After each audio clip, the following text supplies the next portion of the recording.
I missed you. I did. I missed you. I don't know. You could not have missed me because of Tommy Pigott. Thank you for taking care of him, being nice the first day and not so much the next day. But thank you, Tommy. Great job. And very, very proud and honored that you're standing up here. Thank you. I appreciate it. Thank you, everyone, for being here. Welcome aboard. Daphne smiling. That's a good sign. But she's always smiling. That might be a bad sign. I don't know. We do, of course, have a statement and a few announcements here. And thank you again all for being here. We condemn the heinous murder of 2 staff members from the Israeli embassy in Washington, D.C. last night. Every day we talk about in this room the aftermath of one of the most obscene attacks on Jews in history. The October 7th massacre was a reminder to the world that Jew hatred and murder is the hallmark of terrorists and monsters around the world. The envy feeding this hate is thousands of years old. It is now the 21st century, and it is time for the barbarity to end. While this obscenity happened in Washington, D.C., we have a president and a secretary of state that recognize the importance of saying, enough is enough, and genuinely, never again. There is a reason why we stand in solidarity with Israel. There is a reason why we stand with our partners at the Israeli embassy. And there is a reason why we stand with the Jewish people here in the United States and around the world. Because America has a history of not allowing the monsters among us to destroy life, the future, and everything that matters. The Department of State's Diplomatic Security Service is providing ongoing support to the D.C. Metropolitan Police Department and their investigation of this incident and coordinating with other federal and local law enforcement partners. As Secretary Marco Rubio has said, make no mistake, we will track down those responsible and bring them to justice. Our prayers go out to their loved ones. Sarah Milgram and Yaron Lashinsky. Sarah Milgram and Yaron Lashinsky. May their memory be a blessing. Now, on Capitol Hill this week, Secretary Rubio went before Congress to share how we are implementing President Trump's vision of an American First foreign policy. He made clear that America is back and that securing our borders, making communities safer, and combating criminal cartels are once again key priorities of our foreign policy. He also explained how the fiscal year 2026 budget request for the Department of State will enable the department to deliver on President Trump's foreign policy agenda that makes America safer, stronger, and more prosperous. The budget request in the State Department's reorganization will ensure our ability to respond to the challenges of the 21st century on behalf of the American people. And now finally, ahead of Memorial Day, which I know we're all looking forward to, I want to recognize and honor the Americans who gave their lives to defend our freedom. Their bravery, service, and sacrifice represent the very best of America. The heroes of this country would have preferred long, enjoyable, quiet lives, but instead they answered the call when we needed them the most. Every day that we simply enjoy is due to the sacrifice of the men and women who died on the field. We will never forget those who've given all to defend our country, our way of life, and the American people. God bless all who have served and are serving our nation. And now, ready for your questions? Daphne, yes ma'am. Following the shooting last night, are U.S. embassies on any sort of special alert or thinking about any change in posture?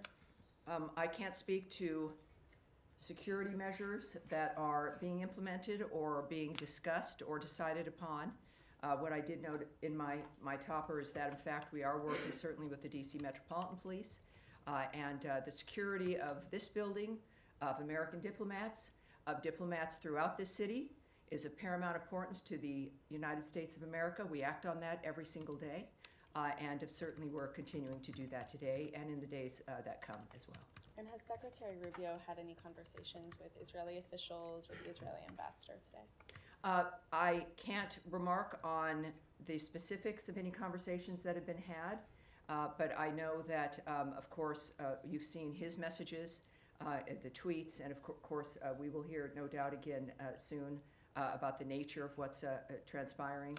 But I can tell you that He is, as all of us are, is heartbroken. We're all affected by this. It is something we deal with, in a sense, of course, every day.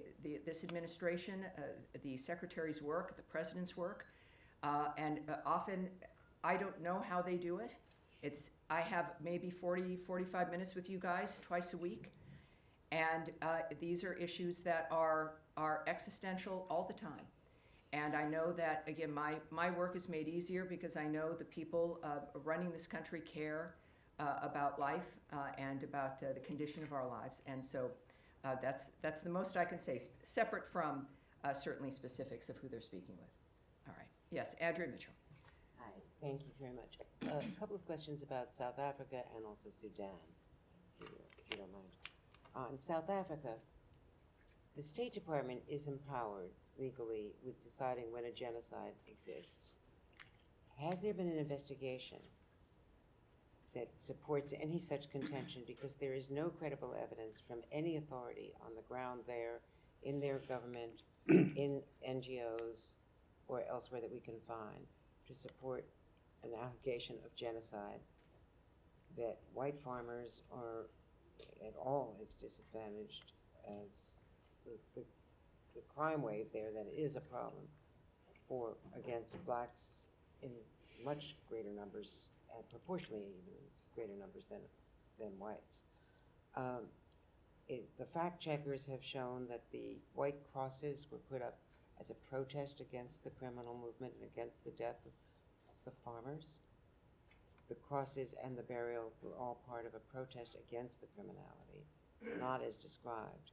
So what information was given to the White House, if any, by the State Department, by the experts in the field, to support what was described as an ambush widely around the world of a South African visitor who had a celebrated background as a leader of a biracial government and someone who was jailed with Mandela and who has been one of the civic leaders of a new South Africa, as troubled as their history has been, as troubled as their current situation is.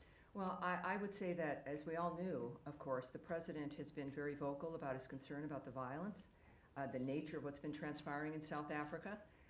The President did not come to the United States of America unaware of the position and the posture of the President and of the Secretary of State and of his administration. So I would argue against very much that there was some kind of an ambush.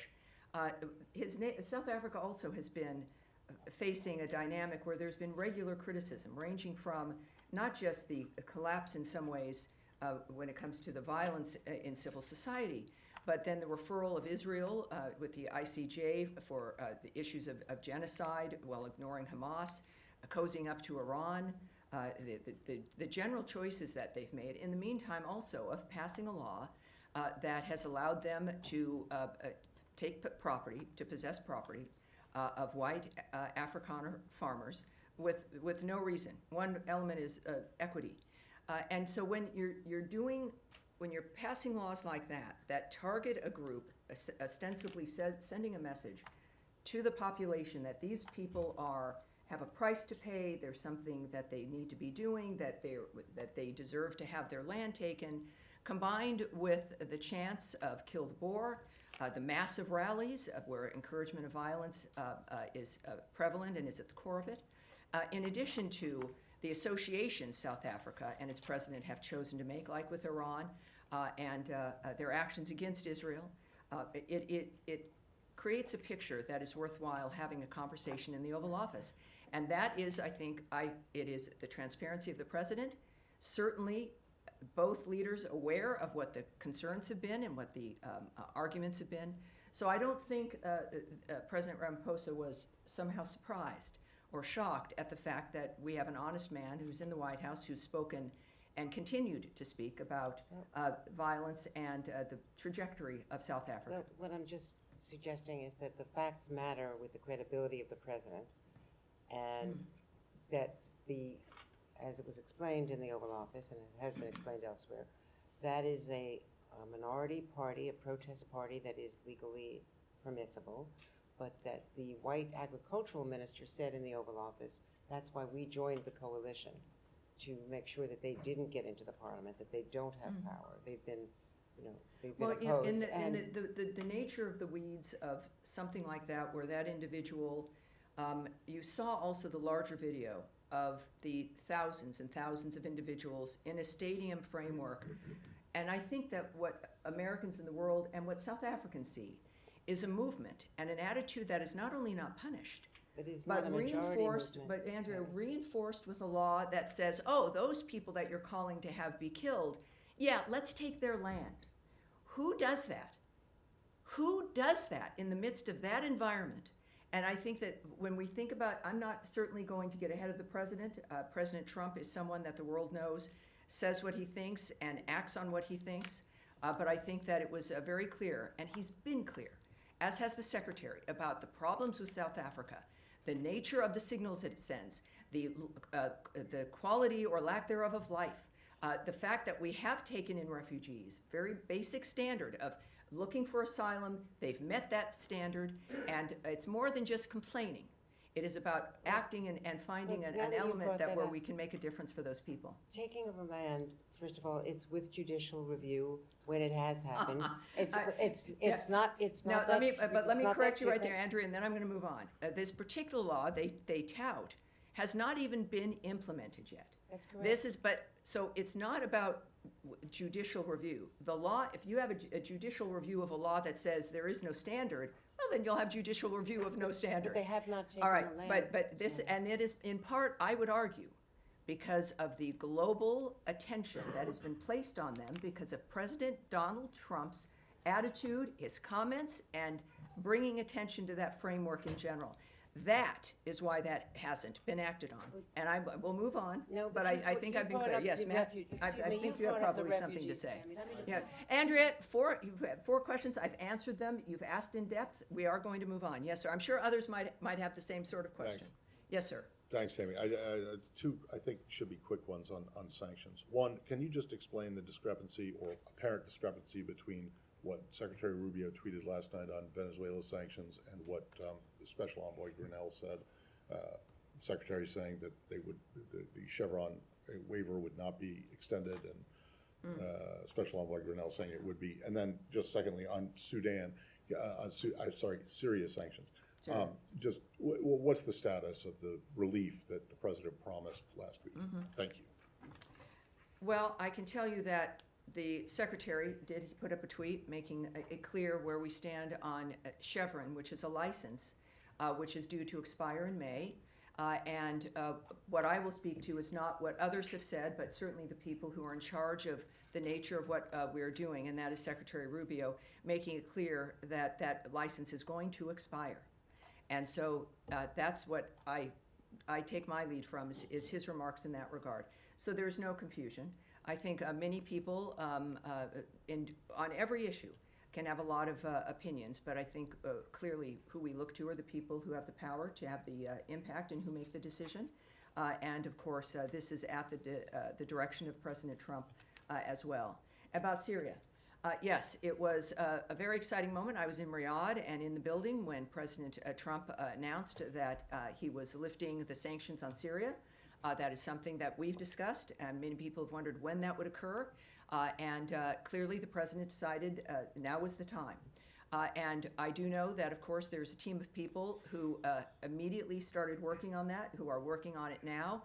There is, of course, it's worth noting that the president has some powers in the nature of what can get done, but sanctions are administered through different departments in this country. So his was a message, and certainly the order to reverse our dynamic, to remove the sanctions, which involves departments like the Treasury Department. So it is a process that will take some time, but as we know with the Trump administration, that they've sped up the train a bit. And they understand the importance of getting things done quickly, and that is the intention of getting things done quickly as they take the order from the president from that afternoon. And we're working on it. It's been a week. But I do think, because of not just the urgency, but they understand the urgency, but of the recognition of this administration, the government as a whole, of how the president works, that that things have to happen and should happen as quickly as possible. So all I can say is, without a specific date, is it will be done quickly, and certainly more quickly than we're used to. Thanks. All right, all right. Yes, ma'am. Sure. Secretary Rubio said in one of his hearings on the Hill that he had met with the World Food Programme in Rome. I just want to get clarity on whether this means that the current U.S. policy is for the UN's leading food organization is like that they will remain the main food provider for Gaza, hence his meeting with them, or whether that You're reading an awful lot into a meeting. It would be good to that get you've heard more about. detail on it. Sure. Given there's a lot of reporting on heated conversations between humanitarian aid organizations, discussion over this new Gaza Humanitarian Foundation, and I've got one more after that. Sure. Well, Secretary Rubio visited with Cindy McCain, who leads that program. And he doesn't visit personally to shut something down. It was, from what I know, a very good meeting. I cannot share the details with you, as you might imagine, but I think that regularly we should view the nature, and certainly after the rhetoric the Secretary's used and the actions that the State Department has implemented when it comes to our continuing commitment to life-saving aid around the world, and certainly food aid, is that I would have expected, since her office is in our embassy at the Holy See, that is a meeting that should have taken place and did take place. And I'm looking forward to the nature of that kind of a conversation and what can come from it. And we'll see. But it was that entire visit was very good. I think very certainly we went to the inaugural mass with the Pope.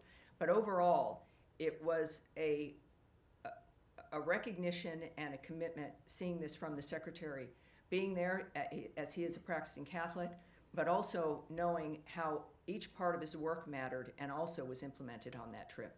The nature of what the importance of Italy, the importance of the Vatican, the importance of faith, and the nature of his work in the process. And of course, that meeting was part of that work. So it's just part of looking at options.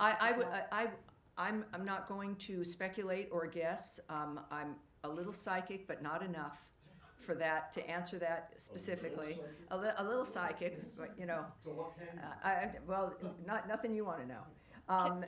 But it's don't speculate on that. But I do think because of the speed in which we work, we will all see the intention of the Secretary, the nature of what's happening with the World Food Program, and under certainly the leadership of Cindy McCain, and what her intentions are as well. So Okay, we're just looking forward to quickly it. related So you to- had some more. You had Sudan. Just one on Gaza Yeah, as well. Gaza, on this, yes. Gaza Humanitarian Foundation. Sure. There's reporting about private security that would be used for this new foundation. I just want to understand if this administration is okay with private security personnel for a foundation like that, presumably of which they'll be armed, going into Gaza, and presumably some of the personnel for that private security would be American citizens. Just want to understand what the watch out when stance you use is the on. word presumably.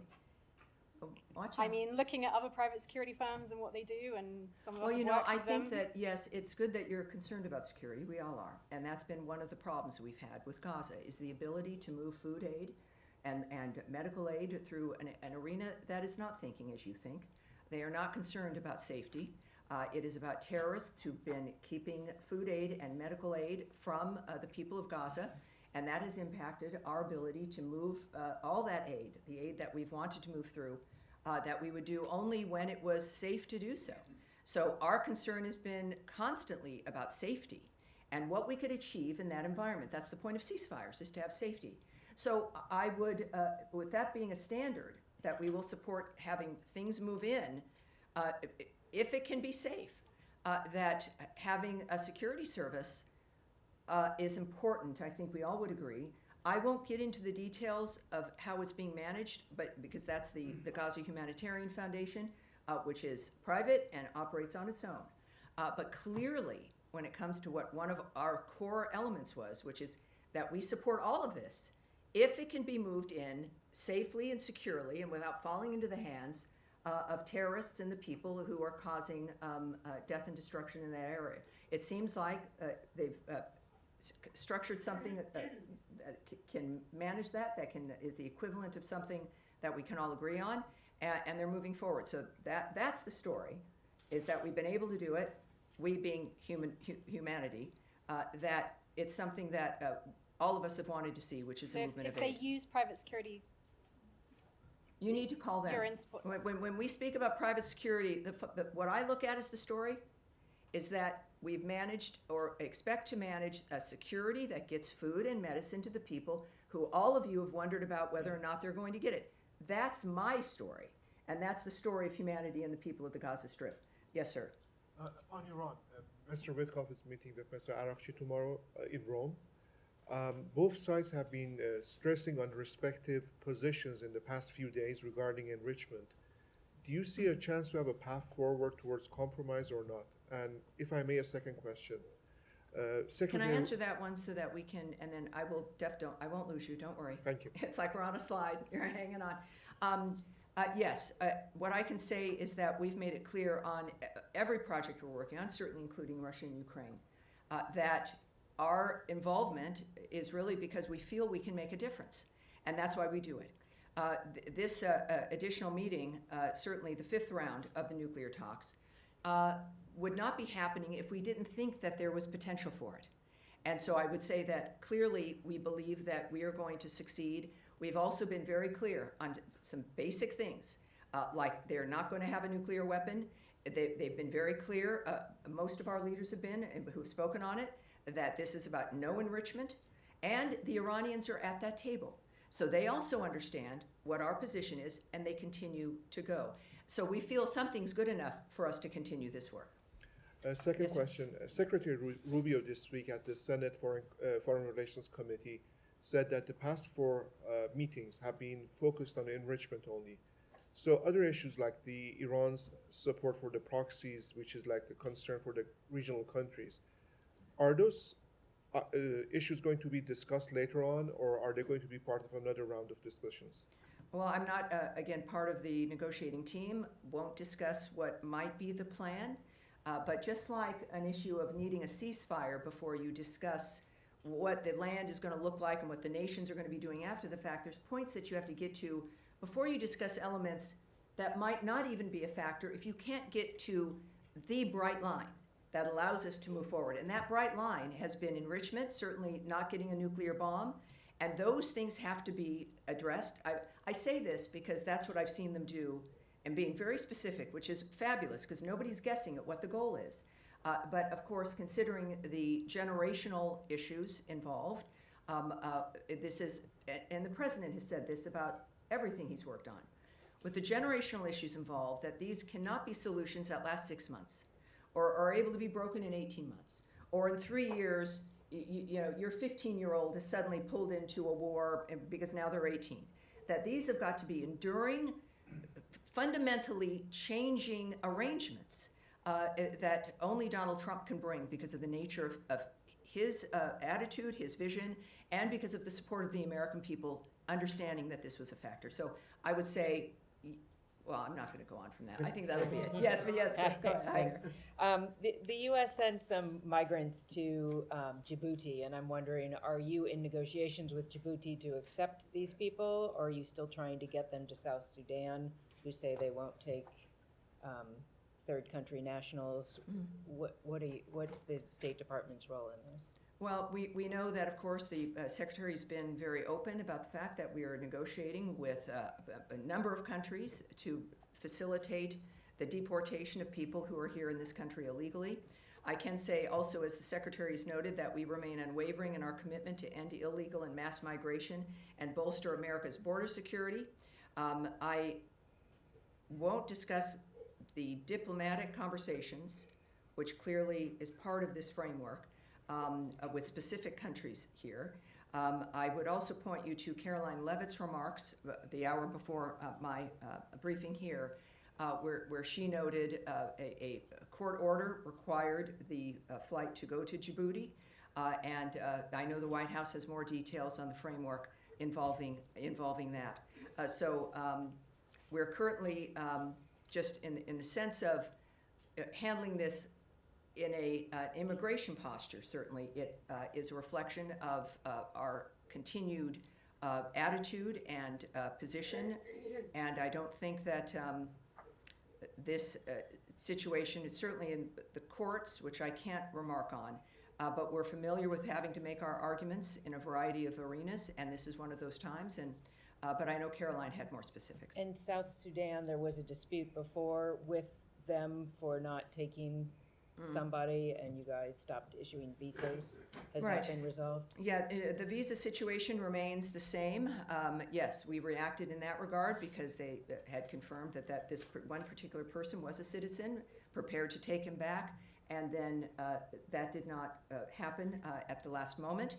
And so our response was, when you're having a diplomatic negotiation with a country, you're going to respond to certain situations. We can say that in the midst of that, in the aftermath, our posture on visas and all of that has not changed, and we've noted, of course, regularly that we monitor their behavior, their attitudes, which of course continues to matter to us. But we also are currently accepting certain diplomatic and official visa applications, and if eligibility is determined in that regard, and we do that, as always, on a case-by-case basis. So at this point, I have nothing more to report on that, except that it is still in place. Yes? Just as a quick follow-up on Iran, two Iranian sources told my colleague Fred Pleiken, who's currently in Tehran, that they are concerned about the sincerity of the United States heading into this next round of nuclear talks, and they think Trump is steering the conversation towards deadlock. Obviously, the administration has said that they want an Iran nuclear deal, but is there anything you can shed light on in terms of the dialogue between the two sides that might be causing unnamed Iranian sources to tell us this? Unnamed Iranian sources? No, it's not. That doesn't interest me. It's gossip at that rate. Certainly when we have, and we've said repeatedly, to not discuss this in the media because it makes things harder. Everybody has an interest in all of our negotiations doing well. Some people don't have an interest in that. And that's where you get unnamed sources from, I don't know if there's an Iranian National Enquirer, maybe there is, but that's not something that I'm going to take seriously. What is the story and what matters is that everyone is at the table in Rome. And what is the intention of Steve Witkoff going into the talks Well, tomorrow? it's very clear what I've also just said a little earlier, and we've said in multiple briefings. The goal is to end the inability for them to have a nuclear weapon, to change and end the enrichment of their nuclear program and the intentions of that nuclear program. So it's a significant structural change in what Iran thinks it's going to be doing, and that's the negotiations. I think they've been very clear about what the intentions are. And just one follow-up on a different topic, but this is just coming out now from Oh, not another one. Homeland Security. No, don't Not worry. another one. Not like last time. Okay, good. But Homeland Security Secretary Kristi Noem says that DHS is now terminating Harvard's ability to allow any foreign students to enroll in the university, saying in a statement that the administration is holding Harvard accountable for fostering violence, anti-Semitism, and coordinating with the Chinese Communist Party. This is obviously a program that isn't run out of the State Department, but some of these J-1 visas are issued by the State Department. So can you shed some light on this decision by the administration? We've seen those reports, and we're looking at them, and I can't answer that immediately, but as soon as we might have an answer, I can get it to you.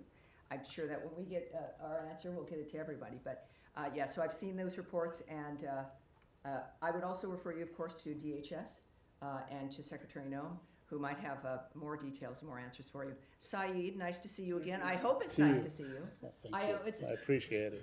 Okay. Yes, Really sir. quick, two quick follow-ups. One on Andrea, Yes. on South Africa, and then one on Gaza. Sure. On South Africa, you said that the president was also influenced by what South Africa has done in terms of referring, its role I said we all with the have been. ICC. We all have been, yes. Yeah, its role with the ICC. Yes. Just to clarify that. So he was, because South Africa referred Israel to the ICC?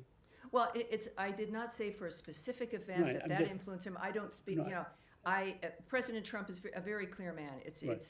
No one has to wonder his position. But I think for all of us who've been looking at the condition of South Africa, it's never just one thing, is it? It's a number of things. I'll finish. I know you might not be liking my answer, but I'll finish. Saeed, it is a series of things that point to the intention of an administration or of a regime, and it is usually consistent. So if you're wondering about the nature of why it matters that people are at a huge stadium shouting "Kill the Boer," which are for those at home, the Dutch descendants of the settlers of South Africa, and who are white farmers.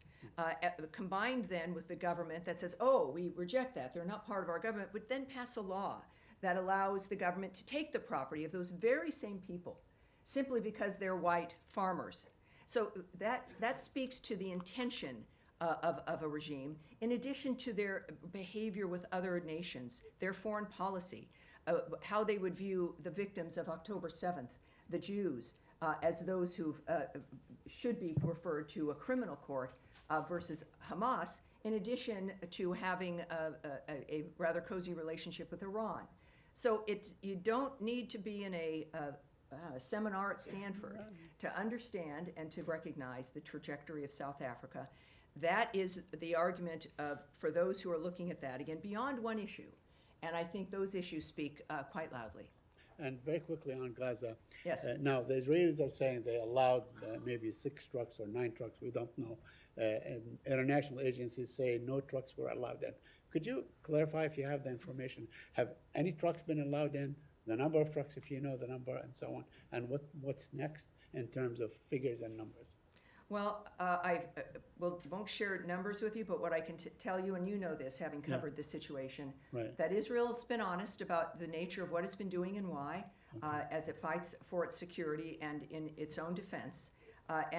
There's, if you're getting a report from Israel about the nature of what has moved into the region, I would suggest that you should take that report seriously. I think that everyone knows that the eyes of the world are on that region, and at the same time, the story is, what I would argue, is, as opposed to the numbers, is the fact that aid is moving in to Gaza. And it's interesting to me, Saeed, that is something that I've talked with you, and we've even had some sort of fights about, and that isn't something that has been recognized, but I'll do that recognizing, and that's what the real story is. Yes, sir, in the back. Yeah. Thank you, Tammy. A Kurdish delegation led by KRG Prime Minister Masoud Barzani is in town. They have signed 2 energy deals with the U.S. companies valued at $110 billion. These 2 deals have been rejected by the Iraqi government. I'm wondering if you have any comments and reaction to that.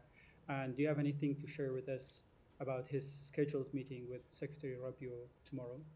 Well, I can tell you that we were pleased to see Prime Minister Barzani sign massive deals with U.S. companies to expand natural gas production in the Iraqi Kurdistan region, which will help Iraq harness its own domestic resources to become energy independent, which we've, again, talked about. It's really great. We've talked about these things. Often I can't give you answers. We don't know when it's going to happen.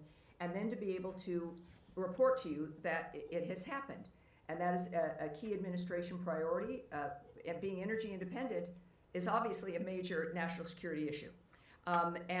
So these deals, I think it's like over $100 billion. 110. And yes,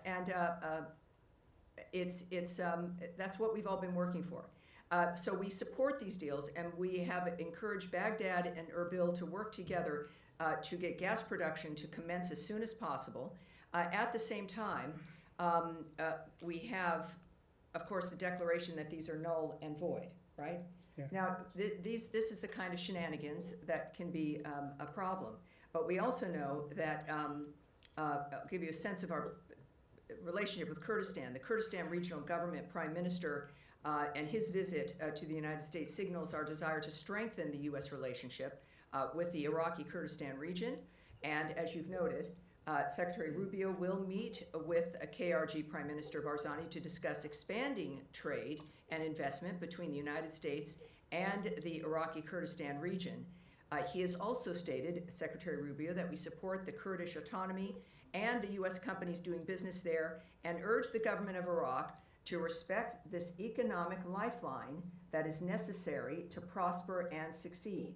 We believe that U.S., Iraqi, and Iraqi Kurdish interests are best served by having a strong and resilient Iraqi Kurdistan region within a sovereign and prosperous federal Iraq. Thank you so much. All right, yes, sir. Yes, sir. Issue. Well, I won't have much more, but you're welcome to I know do you it. deferred to DHS, but in a Sure. bigger picture, presumably the United States wants to attract the best and the brightest insofar as foreigners, students, immigrants. And these top-tier universities are one of the most prominent ways to do that. So do you think prohibiting Harvard to enroll foreign students kind of gets in the way of that goal? Well, again, I can't speak to Secretary Noem's plans and strategy and her decision to implement this.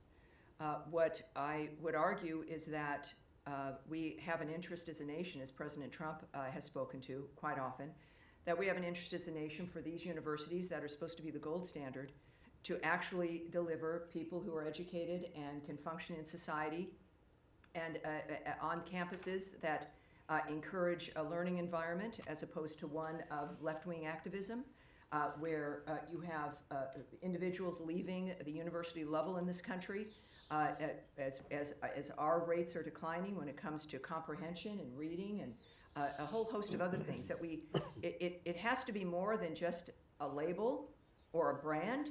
It has to deliver results for the families that do pay a lot of money for it. And I think that there's a point, as you've seen, I think it's obvious from the Trump administration, with the federal money that flows into those coffers and the nature of the kind of talent. You can speak about foreign talent. Let's speak about American talent. You've got a wonderful kid who's done very, very well, and then you send them to Harvard, and a kid comes home, and you don't even recognize them. And they're definitely primed to be a fabulous left-wing activist, but they're maybe not going to be able to get a job. And so, this is a recognition and movement that universities around this country are recognizing that American families have standards. We spend money so our children can be educated in the normal function of life, and we get kids back who have not received the kind of education we expected. COVID highlighted this for many of us, but I think that this opens up a conversation, as it should, between the federal government and the universities that we rely on and have been proud of, that we deserve to be proud of them again. And if we're going to speak about who we rely on for the best and the brightest, there's plenty of American kids who also deserve to be taken seriously. And I believe that we can handle all of them properly. Yes, sir. Thank you, ma'am. Thanks very much. My question is on U.S.-India relations. Secretary of State Marco Rubio and President Trump both are very famous in India. As far as the U.S. policies are concerned, most Indians agree with I both hear of you're them. pretty famous in India.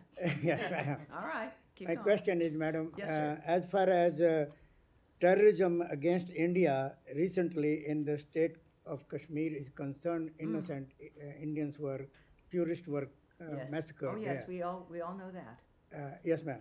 My question is that as far as talking with Pakistan is concerned, India's Prime Minister, Mr. Narendra Modi, and also Foreign Minister, Mr. Jaishankar, which both met with the Secretary Yes. Rubio and President.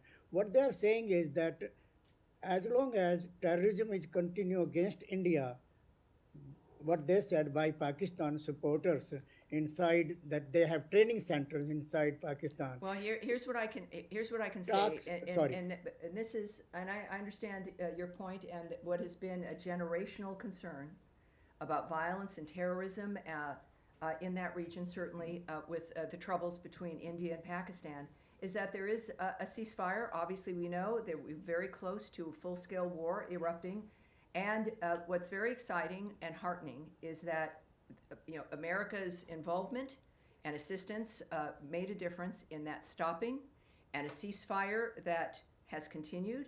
But of course, within that, one expects, as the world noticed again, that has not been resolved. that the potential of having these long-term problems resolved has returned, and it is an opportunity. And the good news is that, unlike some other regions, there has been a commitment to a ceasefire that makes. Oh, is that Mylar?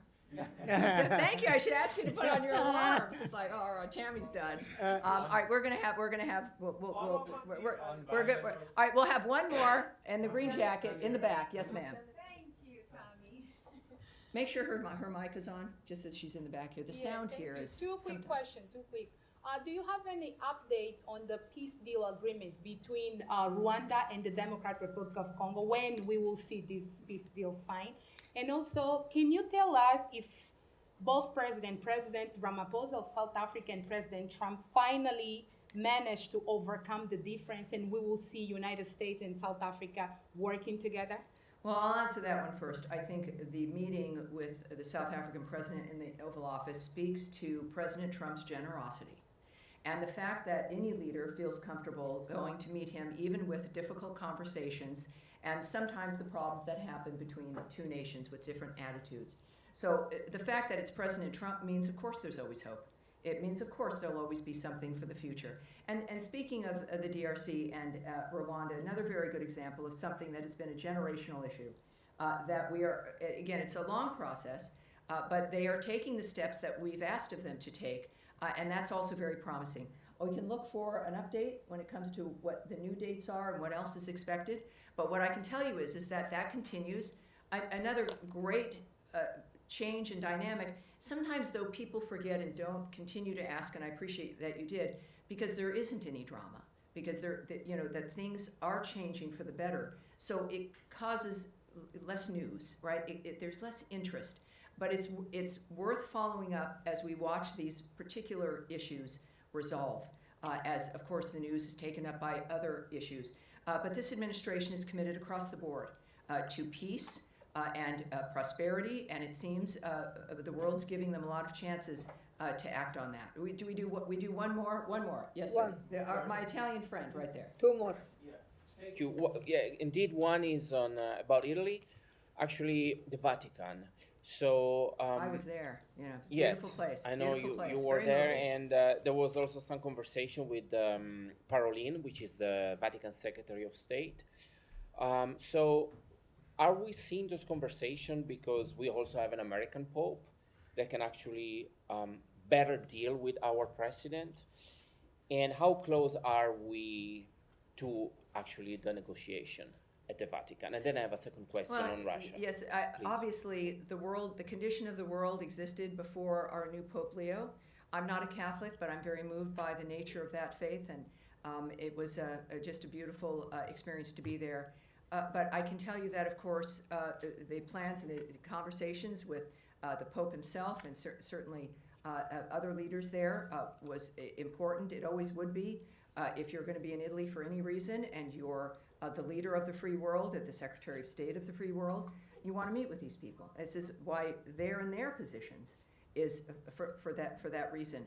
So I think that's it's not because Pope Leo is an American. However, it's pretty terrific, and it's a reminder that your commitment and your faith, and it can lead you anywhere.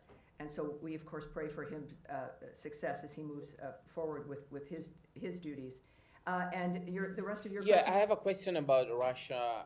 I mean, not about Russia. About I'm so sorry. Good. About the different approach they were seeing from this administration when it comes to diplomacy. We saw with yesterday with the South African, and then with Zelensky. Well, and I think you're seeing. I would go as this will be the last answer here. Is that we're seeing different envoys, different styles, ambassadors, the Secretary of State, the President on the phone, because you have to do that when you're not simply setting up meetings every 3, 4, or 6 weeks. That you're having meetings to make specific steps and have specific progress and deadlines because you're a business person and you know what's possible, or you know humanity and you know what's possible. When he says we need to have new ideas for Gaza, as an example, he really means that for everything, for how we conduct diplomacy. The Secretary, of course, is on board with that. It's natural for him. Traditional diplomacy, going, talking, getting deliverables, making sure the relationship is active and alive. And that is how you bond, you make friends, and your relationships with other countries are better. So the secretary operates in that fashion, but yes, there's a huge difference in that we are on, well, certainly we have now, 3.5 years? You have people who want to make a difference. It's not just having fun in an office. It's changing people's lives for an endurable period of time, so that our generation, I'm seeing some younger people in this room, of course, always, but for our generation, my generation, that we can think we did everything we could and have had some success in making things better. That's the Trump administration. That will be its legacy, and it's an honor to be here. And thank you all very much. I appreciate it. Thank you. I'll see you on what is today? Thursday. I'll see you on Tuesday. The trip. It's like, oh my gosh. I thought I was waking up in a hotel today, but I wasn't. Thank you, guys. Thank you. Great to see you. Appreciate it. Oh, here comes Matt.